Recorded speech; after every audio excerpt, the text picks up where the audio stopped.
4 chapter हैं, 14 topic हैं कि इथिक्स जो है ना, ये इथिक्स पढ़ने वाली चीज़ है ही नहीं है।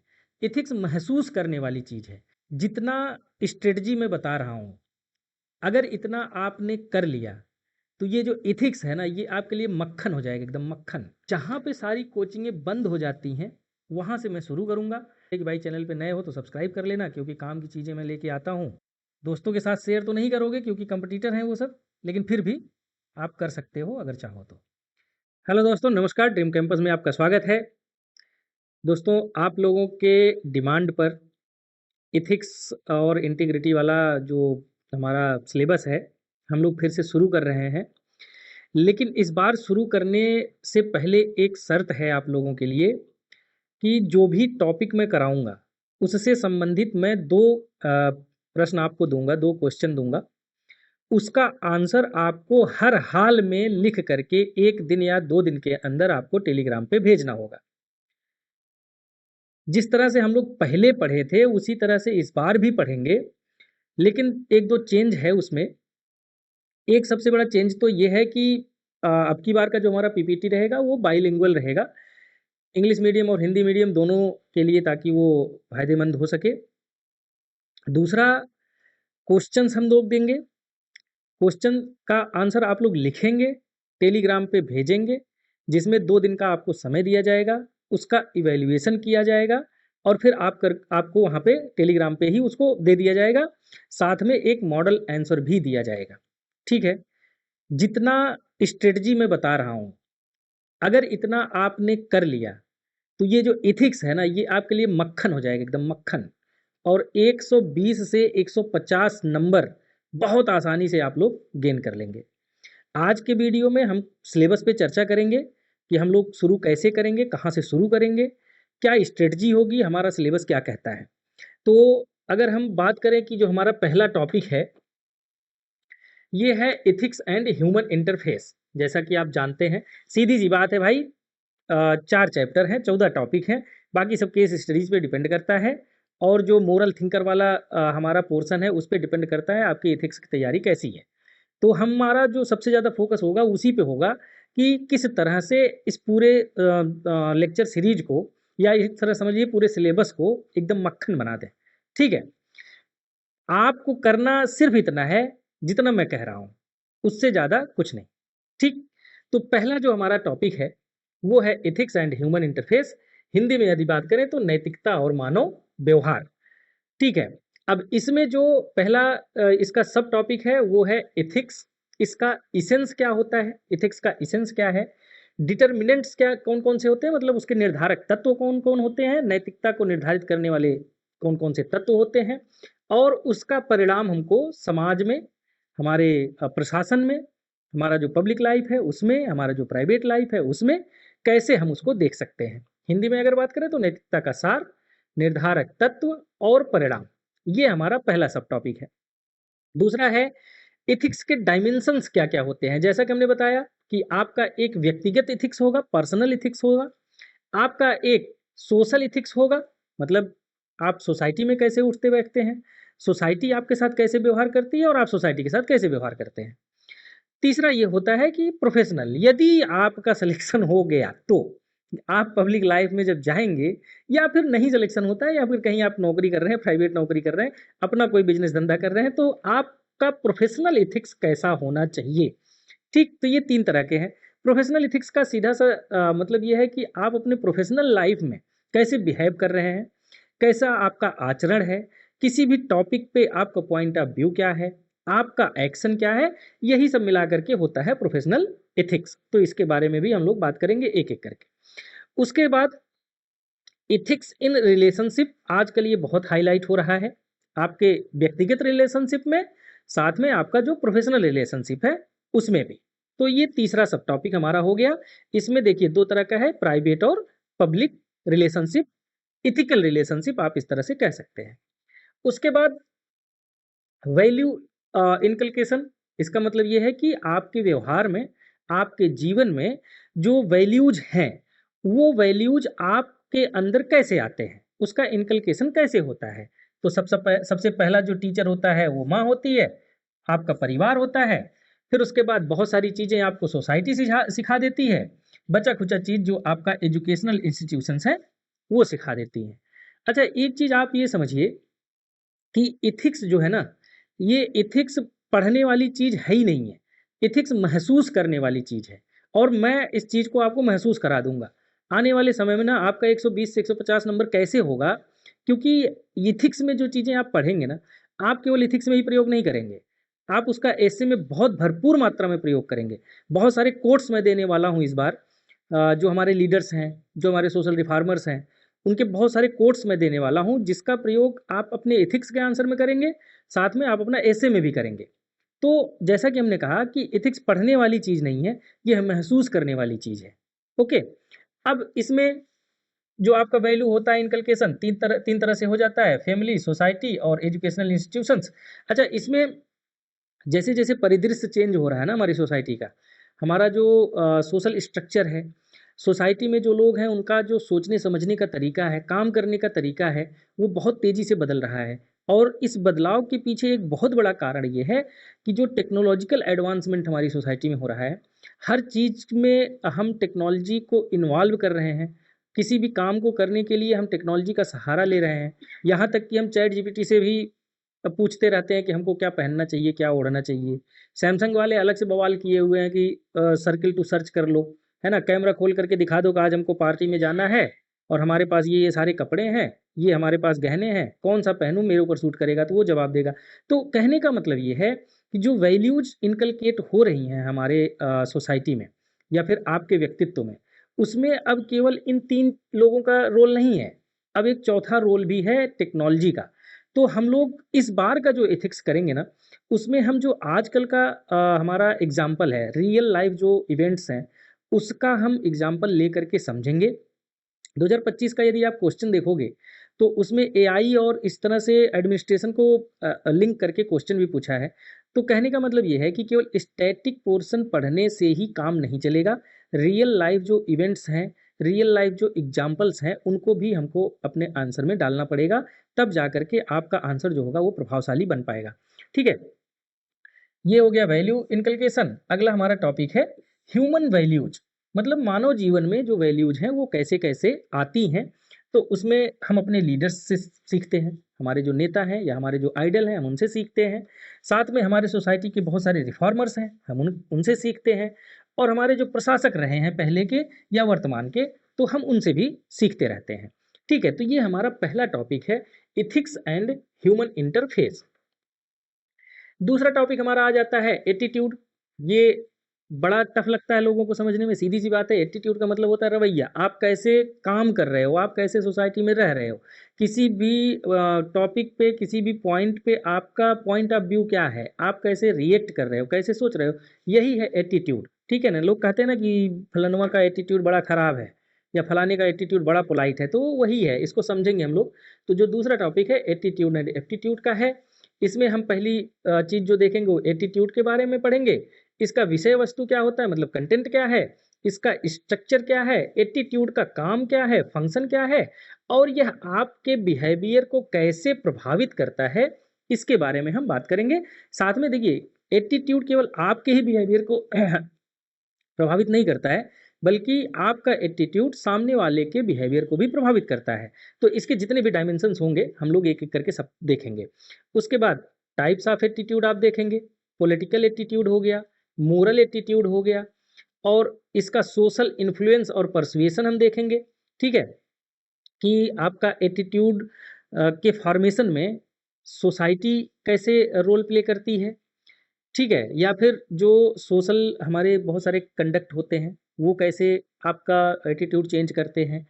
परसुएशन या किसी से प्रेरणा अगर आप लेते हैं, तो वह कैसे आपके बिहेवियर को चेंज करता है, कैसे आपके एटीट्यूड को चेंज करता है, तो इसके बारे में हमको पढ़ना है। उसके बाद ईआई पढ़ना है, बहुत इंपॉर्टेंट है। खास करके आप ये देखिए ना, सिविल सर्विसेज के एग्जाम में एक क्वेश्चन यहाँ से 100% श्योर है।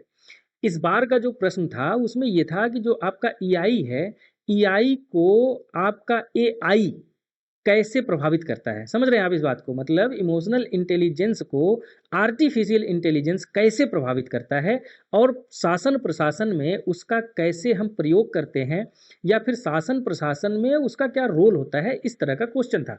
ठीक है, तो इसके बारे में हम लोग देखेंगे। आपका सेल्फ अवेयरनेस मतलब आत्मबोध, सहानुभूति मतलब इम्पैथी, इसमें हम थोड़ा सा ये भी देखेंगे कि इम्पैथी और सिंपैथी में डिफरेंस क्या होता है, जैसे हम पिछली बार देखे थे। और इन सब का एआई का एडमिनिस्ट्रेशन में क्या एप्लीकेशन है, मतलब प्रशासन में क्या उपयोग होता है।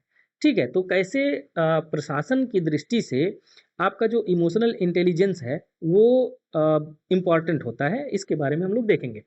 उसके बाद सिविल सर्विसेज के लिए एप्टीट्यूड कौन कौन से होने चाहिए, ईमानदारी, निष्पक्षता और सेवा भाव। तो इसके बारे में एक एक करके हम लोग देखेंगे कि एप्टीट्यूड आपके प्रोफेशनल लाइफ में कितना रोल प्ले करता है, और उसको उसका फॉर्मेशन कैसे होता है। क्योंकि आप जब किसी भी नौकरी में जाते हैं, सरकारी नौकरी हो या प्राइवेट नौकरी हो, तो आपको उस नौकरी के बारे में पता नहीं होता है। सिंपल सी बात है, वर्क कल्चर आपको बहुत अच्छे से नहीं मालूम होता है। लेकिन धीरे-धीरे आप उस पेशा में जाते हैं, आप उस पोजीशन पे बैठते हैं, फिर आप उस पोजीशन पे आने वाले जो समस्याएँ हैं, प्रॉब्लम्स हैं, आप उसको फेस करते हैं। सिस्टम में जो चीज़ें चल रही होती हैं या सिस्टम वर्क कैसे करता है, आप उसको समझते हैं। क्योंकि किताबी जो ज्ञान होता है, किताब में जो आप सीख करके जाते हैं, और जो रियल लाइफ में चैलेंजेज होते हैं, उसमें बहुत अंतर होता है। तो इसी को हम बोलते हैं एप्टीट्यूड। तो आपका एप्टीट्यूड कैसे बदलता है और आपका एप्टीट्यूड किस तरह से पब्लिक सर्विस में होना चाहिए, ये टॉपिक उसी पे बात करता है। तो हम धीरे धीरे एक एक करके इस पे भी हम बात करेंगे। अगला जो हमारा टॉपिक है वो है मोरल थिंकर्स का। Moral thinkers and philosophers. ये इसमें इंडियन थिंकर्स भी हैं, इसमें वेस्टर्न थिंकर्स भी हैं। ज़्यादातर कोचिंग, चाहे बड़ी कोचिंग हो चाहे छोटी कोचिंग हो, ये वाला सेक्शन नहीं पढ़ाते हैं, छोड़ देते हैं। मैं यहीं से शुरू करूँगा, ताकि आप लोगों की तैयारी का जो धार है ना, वो एक दिशा में, बढ़िया सही दिशा में वो चले। आप एक बार इस सब चीज़ों को समझ जाएँगे ना, तो जो इसका स्टैटिक पोर्शन है, एटीट्यूड, एप्टीट्यूड, इमोशनल इंटेलिजेंस, सारे एग्ज़ाम्पल इसमें मिलेंगे। ठीक? तो वो सब सारी चीज़ें आपको समझने में बहुत आसानी हो जाएँगी। तो जहाँ पे सारी कोचिंगें बंद हो जाती हैं, वहाँ से मैं शुरू करूँगा। इन सब टॉपिक को ज़्यादातर कोचिंगें नहीं पढ़ाती हैं, चाहे ऑनलाइन, ऑफलाइन कुछ भी हो, मैं यहीं से शुरू करूँगा। आप लोग कमेंट बॉक्स में हमको सजेस्ट करना कि क्या ये सही निर्णय है कि यहाँ से शुरू किया जाए। तो उसी हिसाब से हम लोग बात करेंगे। यदि ज़्यादातर लोगों को लगेगा कि नहीं, हमको एकदम स्टैटिक पहले पढ़ना है, उसके बाद ये मोरल थिंकर पे आना है, तो हम उस तरह से कर लेंगे। अदरवाइज़ मेरा मानना है ये कि यहाँ से शुरू करेंगे, स्टैटिक पे जाएँगे, तो हमारा स्टैटिक और ये वाला पोर्शन प्लस केस स्टडी एक साथ कंप्लीट होगा और सबको एक साथ हम कनेक्ट कर पाएँगे। और एथिक्स में जब तक आप चीज़ों को कनेक्ट नहीं करेंगे, तब तक आपका आंसर बहुत बेहतर नहीं हो पाएगा। फिर तो वो रटी-रटाई चीज़ लिखने जैसी हो जाएगी, और सामान्य अंक आपको मिल जाएँगे, सामान्य नंबर आपको मिल जाएँगे। फिर आप कहोगे कि हमने लिखा लिखा तो सब कुछ था, पर उस हिसाब से नंबर नहीं मिला। तो ये ना हो, इसलिए इसमें हमने चेंज किया है कि इस बार हम लोग यहाँ से शुरू करेंगे। और इसका स्ट्रक्चर ये होगा कि जैसे अभी इसमें कुछ लोगों का नाम दिया है, गांधी जी हैं, महात्मा बुद्ध हैं, स्वामी विवेकानंद हैं, कौटिल्य हैं। लेकिन इसको हम थोड़ा-सा और बढ़ाएँगे। इसको आप समझ लो कि हम लोग करने वाले कैसे हैं। तो सबसे पहले तो जैसे जो ये इंडियन थिंकर्स हैं, इनको हम डिवाइड करेंगे। जो हमारे एंशिएंट टाइम के जो थिंकर्स हैं, उनके बारे में एक एग्ज़ाम्पल यहाँ पे दिया हुआ है महात्मा बुद्ध का। फिर उसके बाद मिडेवल टाइम में बहुत सारे थिंकर्स ऐसे थे, उनके बारे में हम बात करेंगे, और मॉडर्न टाइम में। ठीक है? मॉडर्न टाइम में जितने थिंकर्स हैं, हम उनकी बात करेंगे। तो इन 3 कैटेगरी में डिवाइड करके हम इसको करेंगे। उसी तरह से हम जो वर्ल्ड थिंकर्स, फिलॉसफर्स हैं, उनके बारे में भी हम बात करेंगे। अरस्तू हो गए, कांट हो गए, प्लेटो हो गए, मिल हो गए, ये कुछ दिया हुआ है। उसके साथ इसमें हम इसको भी डिवाइड करेंगे, एंशिएंट में, मिडीवल में और मॉडर्न में। ठीक है? तो अगर आप ये सोचो कि एंशिएंट से मान लो हम 3 लोगों को ले लिए, मिडावल से हम 3 लोगों को ले लिए, मॉडर्न से हम 3 लोगों के लिए 3 लोगों का ले लिए, तो लगभग हमारे पास 9 हो गए। 10 थिंकर एक मोटा-मोटा रख लो आप। 10 थिंकर यहाँ पे आप मोटा-मोटा रख लो। कहाँ से पूछेगा प्रश्न? पूछने दो। कहीं से भी कुछ भी पूछेगा। आप इन सभी का मिला के लिख दोगे तो एक बढ़िया कोई आपका थिंकर का वो आइडियोलॉजी हो जाएगा। ठीक है? तो इस तरह से हम लोग बात करेंगे। इंडियन थिंकर्स का और वेस्टर्न थिंकर्स का, इनके इथिकल कंट्रीब्यूशंस क्या है और उसका हमारे प्रशासन में उपयोग क्या है। ठीक है, तो हम लोग यहीं से शुरू करने वाले हैं अपना ये पूरा इथिक्स का नया लेक्चर सीरीज, और पूरे एकदम नए रूप में होगा। जैसा कि हमने कहा कि हर एक टॉपिक करने के बाद मैं आपको 2 क्वेश्चन दूंगा, 2 प्रश्न दूंगा, उसका आंसर आपको लिखना है 2 दिन के अंदर, टेलीग्राम चैनल पे आपको भेजना है, उसको चेक किया जाएगा, उसको इवेल्युएट किया जाएगा, जहाँ पे आपकी गलती होगी या जहाँ पे आपका अच्छा होगा, दोनों तरह से बताया जाएगा कि ये चीज़ें आपने अच्छा किया है जिससे और लोग भी सीख सकें, और जहाँ पे आप चूक गए हैं वहाँ पे आपको बताया जाएगा कि यहाँ पे आपको ये सब सारी चीज़ें और जोड़ने की ज़रूरत है। 2 दिन के बाद उसी टेलीग्राम चैनल पर आपको मॉडल आंसर मिल जाएगा। टेलीग्राम चैनल का लिंक हमारे डिस्क्रिप्शन बॉक्स में एकदम ऊपर आपको मिल जाएगा। ठीक है, अगला जो हमारा इसमें सिलेबस में टॉपिक है वो है पब्लिक और सिविल सर्विसेज वैल्यूज इथिक्स, लोक सेवा में मूल्य और नैतिकता। सबसे इंपॉर्टेंट टॉपिक है, बहुत सारे प्रश्न यहाँ से आते हैं और लोग लिखते सभी सही आंसर हैं, क्योंकि इसमें गलत आंसर नहीं होता है, इसमें सबका आंसर सही होता है, लेकिन क्वालिफाई वो करता है जिसका बेहतर होता है, जिसका सबसे सही होता है। तो सबसे सही कैसे बनना है, सबसे सही उत्तर कैसे लिखना है, खास करके इन टॉपिक्स पे डेफिनेशन से ज़्यादा उस पे फोकस रहेगा। अगर मान लीजिए एथिकल डायलेमा आपसे पूछ लिया गया तो उसकी परिभाषा हर कोई लिख सकता है, परिभाषा हर कोई लिखेगा, और उसका एडमिनिस्ट्रेशन में प्रयोग कैसे होगा, सामान्य प्रयोग, सब कुछ सब कोई लिखेगा। लेकिन हम लोग यहाँ पे एग्जाम्पल के साथ जो वर्तमान में घटनाएं घट रही हैं हमारी सोसाइटी में, हमारे जियोपॉलिटिक्स में, इंटरनेशनल रिलेशंस में, या फिर अन्य जो हमारी सामाजिक समस्याएं हैं, वहाँ पे जो घटनाएं घट रही हैं उसका रियल लाइफ एग्जाम्पल ले करके हम लोग समझेंगे, और इस तरह से डेवलप करेंगे दिमाग को, ब्रेन को इस तरह से ट्रेन करेंगे कि जब आप एग्जाम हॉल में बैठे हो ना, उस समय भी आपको रियल लाइफ इवेंट याद आ जाए और वह आप एक अच्छा एग्जाम्पल लिख करके आए, ताकि आपका जो आंसर की प्रभाविता है वो जो एग्जामिनर है उसके दिमाग में ऐसे ठक करके बैठ जाए। ठीक है, तो इसमें जो आपका पहला सब टॉपिक है इथिकल इशूज एंड डायलेमाज, शासन और प्रशासन की दुविधाएं। बहुत सारी दुविधाएं होती हैं भाई, हम लोग तो नौकरी में हैं, जानते हैं कि ये गलत है, ये सही है, लेकिन नियम कानून कुछ और कहता है। या फिर कभी कभी ऐसा होता है कि भाई इसके साथ तो ये सही हो रहा है, मतलब सही करना चाहिए, लेकिन नियम कानून अलाउ नहीं करता है। तो ये दुविधाएं, अब चूंकि 2 ढाई साल हो गया सर्विस में, तो चीज़ों को अब मैं समझने लगा हूँ कि एक्चुअल में दुविधाएं कैसी होती हैं, नियम कानून में और प्रैक्टिकल में, दोनों में डिफरेंस करना, और दोनों में ये निर्धारित करना कि किसके साथ हमको जाना है, वास्तव में एक पब्लिक सर्वेंट के लिए बहुत बड़ा चैलेंज होता है। तो मैं अपने लाइफ का भी बहुत सारे एग्जांपल्स बता करके इसमें समझाऊंगा चीज़ों को, तो आप लोगों को शायद बहुत बेहतर तरीके से समझ में आएगा। प्रोबेटी इन गवर्नेंस, ये एक बड़ा ही ज्वलंत टॉपिक है, तो इसके बारे में हम लोग बात करेंगे कि हर चीज़ की ट्रांसपेरेंसी, आजकल वैसे भी टेक्नोलॉजी के ज़माने में ट्रांसपेरेंसी बहुत बढ़ गई है। ठीक है, शासन प्रशासन में हो या आपका जो कोई प्राइवेट वेंचर हो, कोई प्राइवेट नौकरी हो, उसमें भी ईमानदारी, सबसे खतरनाक चीज़ है ये सत्यनिष्ठा।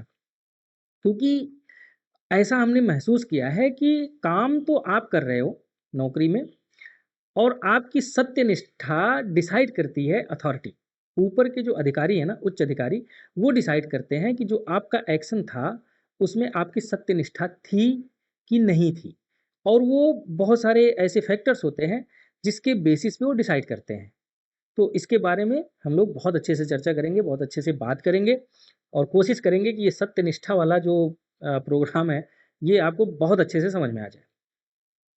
उसके बाद इंटरनेशनल एथिक्स, जैसा कि आप देख रहे हैं एक देश का प्रेसिडेंट पूरी तरह से बौखला गया है, वो मतलब अहम ब्रह्मास्मि वाला फील आ गया है उसके अंदर। तो इंटरनेशनल एथिक्स की धज्जियां उड़ रही हैं इस समय, बहुत ज्वलंत टॉपिक है, और उम्मीद है कि 2026 में ज़रूर इससे प्रश्न आएगा, और हम लोग कोशिश करेंगे कि जो आज की घटनाएं घट रही हैं या पहले की जो इस तरह की घटनाएं घटी हैं उस पे बेस्ड उदाहरण हम इसमें शामिल करें। तो इसमें एक तो ये है आईआर, और आईआर में एक सबसे इंपॉर्टेंट चीज़ ये है फॉरेन फंडिंग। ठीक है, हर देश में कुछ समस्याएं होती हैं, कुछ प्राकृतिक समस्याएं होती हैं, कुछ आपदाएं होती हैं, घरेलू विद्रोह हो जाता है, तो या फिर कोई भुखमरी हो गई या कोई मेडिकल इमरजेंसी हो गई, तो बहुत सारे देश ऐसे हैं जो फंडिंग करते हैं। एनजीओ हैं, फंडिंग करते हैं। कभी-कभी सरकार भी फंडिंग करती है, जैसे कि भारत सरकार भी क्यूबा में राशन भेजा, मालदीव में राशन भेजा, या फिर कोविड-19 के टाइम पे हम बहुत सारे देशों को वैक्सीन्स उपलब्ध करवाए। तो ये सब चीज़ें होती हैं जिसको हम फॉरेन फंडिंग बोलते हैं। इसका एक बड़ा ही उलझा हुआ एंगल होता है कि फंडिंग के पीछे उद्देश्य क्या है, जिसको हम बोलते हैं नैतिकता, ठीक है? Morality of foreign funding. तो इसके बारे में बात करेंगे और बहुत ही ज्वलंत टॉपिक है। इसको अच्छे से डिस्कस करेंगे ताकि आपको पढ़ना ना पड़े, बस आप उसको महसूस करें और लिख करके आएँ। जैसा कि हमने कहा कि एथिक्स पढ़ने वाली चीज़ नहीं है, महसूस करने वाली चीज़ है और मैं आपको महसूस करवा दूँगा। अगला जो इसमें टॉपिक है, पब्लिक फंड यूटिलाइज़ेशन। मनरेगा में 3000 करोड़ रुपया पास हुआ, कैसे वो यूज़ हुआ और उसकी ट्रांसपेरेंसी क्या है, उसकी मॉनिटरिंग क्या है, सोशल ऑडिट हुआ कि नहीं हुआ, कायदे से उसका थर्ड पार्टी ऑडिट हुआ कि नहीं हुआ, वो सब सारी चीज़ें हम लोग देखेंगे। साथ में करप्शन, 3000 करोड़ रुपया आया लेकिन धरातल पर जो है वो पहुंचा 1000 करोड़, या फिर कहीं और डाइवर्ट हो गया। बहुत सारी चीज़ें ऐसी हैं, किसान सम्मान निधि है, सरकार 3000 रुपया, 4000 रुपया, 5000 रुपया दे रही है, किसानों तक वो 1500 पहुंच रही है, 1200 पहुंच रही है। या फिर प्रधानमंत्री आवास योजना है, 2 लाख रुपया मिलना है, तो कुछ ऐसे लोग हैं वो कहते हैं कि नहीं, पहले इसमें से 20,000 हमको दे दो, फिर मैं निकालने दूंगा बैंक से। तमाम चीज़ें हैं, बहुत सारी चीज़ें हैं। ये आएगा आपका करप्शन वाले सेक्शन में। और यही चीज़ डिसाइड करता है वर्क कल्चर कैसा है। किसी भी समाज में जो भी सरकारी संस्थाएं हैं या प्राइवेट संस्थाएं हैं, वहाँ का माहौल डिसाइड करता है कि उसका वर्क कल्चर कैसा होगा, या फिर वहाँ का वर्क कल्चर डिसाइड करता है कि वहाँ का माहौल कैसा होगा। दोनों एक दूसरे से इंटर रिलेटेड है, तो इस पे भी हम बात करेंगे। और वर्क कल्चर में हम बात करेंगे खास करके जो हमारे सरकारी ऑफिसेज हैं, सरकारी वर्क कल्चर, और इसमें प्राइवेट वर्क कल्चर, ठीक है। इसके साथ साथ एक चीज़ और डिस्कस करेंगे यहाँ पे, हमारी सोसाइटी का वर्क कल्चर क्या है। तो सोसाइटी का वर्क कल्चर वर्तमान में क्या है, पहले कैसा था, और आज के इस टेक्नोलॉजी के ज़माने में हमारा जो सोसाइटी है उसका वर्क कल्चर कैसे चेंज हो रहा है, तो उसके बारे में हम लोग बात करेंगे। उसके बाद कुछ इंस्टीट्यूशनल फ्रेमवर्क हैं, जैसा कि हम लोग ने गवर्नेंस में भी पढ़ा था। कोड ऑफ कंडक्ट क्या होता है, इसके बारे में पढ़ेंगे। कोड ऑफ एथिक्स क्या होता है, दोनों में अंतर क्या होता है, इसके बारे में देखेंगे। और लास्ट में देखेंगे हम लोग सिटीजन चार्टर। सिटीजन चार्टर क्या होता है, यदि आपको नहीं पता है, अभी तक आपने नहीं पढ़ा है, तो गवर्नेंस वाले सेक्शन में हमने इसका एक पूरा चैप्टर करवाया है, बाकायदा उसका चार्ट वार्ट बना करके एग्जाम्पल के साथ हमने समझाया है, तो आप वहाँ से देख सकते हैं उसको। ठीक है, तो ये हमारे कुछ इसको इस तरह समझ लीजिए कि पूरी तरह से स्टैटिक है। और कुछ कोड ऑफ कंडक्ट होते हैं, कुछ कोड ऑफ एथिक्स होते हैं, दोनों में डिफरेंस क्या है, खास करके यही प्रश्न पूछा जाता है।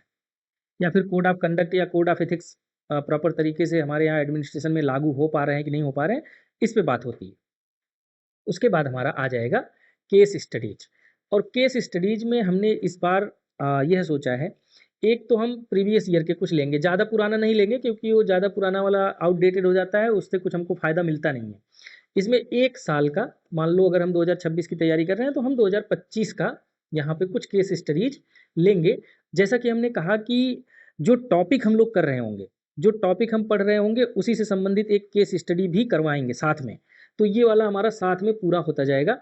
उसके बाद प्रीवियस ईयर के साथ साथ अपने यहाँ जो इंडिया से कुछ एग्जाम्पल, ठीक है, वर्ल्ड पॉलिटिक्स से कुछ एग्जाम्पल लेंगे हम, और जो फॉरेन कंट्रीज के वर्क कल्चर हैं वहाँ से हम कुछ एग्जाम्पल लेंगे, या फॉरेन कंट्रीज में जो प्रैक्टिसेस चल रही हैं, जो सक्सेसफुल प्रैक्टिसेस चल रही हैं, हम वहाँ से कुछ एग्जाम्पल लेंगे। ये मान के चलो कि कम से कम 150 केस स्टडीज हम लोग करेंगे।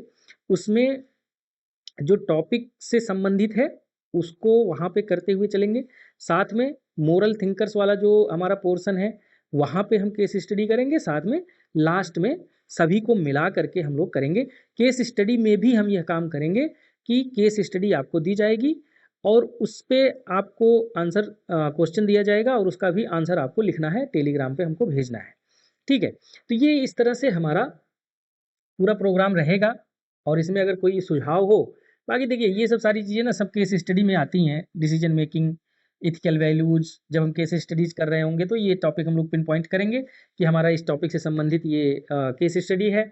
और प्रैक्टिकल सॉल्यूशन मोस्ट इम्पॉर्टेंट, क्योंकि आज के ज़माने में इसका सबसे ज़्यादा रोल है। ठीक, किताबों में जो सॉल्यूशंस लिखे हैं, वो तो ठीक है अपनी जगह, सैद्धांतिक है, लेकिन प्रैक्टिकल सॉल्यूशन किसी समस्या का कैसे हो सकता है, ये ज़्यादा महत्वपूर्ण है, इस पे हम लोग बात करेंगे। तो इस तरह से हमारा पूरा ये सिलेबस है और हमने बताया कि हम लोग इसको पढ़ेंगे कैसे, क्या-क्या इसमें कवर करेंगे और यदि कोई आपका सुझाव है इसमें, कुछ और इसमें हमारा छूट गया हो तो आप उसको हमको बता सकते हैं। साथ में यदि कोई और भी सुझाव है, तो वो भी आप हमको दे सकते हैं। और एक चीज़ ये भी है कि भाई चैनल पे नए हो तो सब्सक्राइब कर लेना, क्योंकि काम की चीज़ें मैं लेके आता हूँ। 150 से 200 नंबर अगर सिक्योर करना है तो चैनल को सब्सक्राइब करो। दोस्तों के साथ शेयर तो नहीं करोगे क्योंकि कंपटीटर हैं वो सब, लेकिन फिर भी आप कर सकते हो अगर चाहो तो। और कोई सुझाव होगा तो आप हमको बता दीजिएगा। Thank you so much.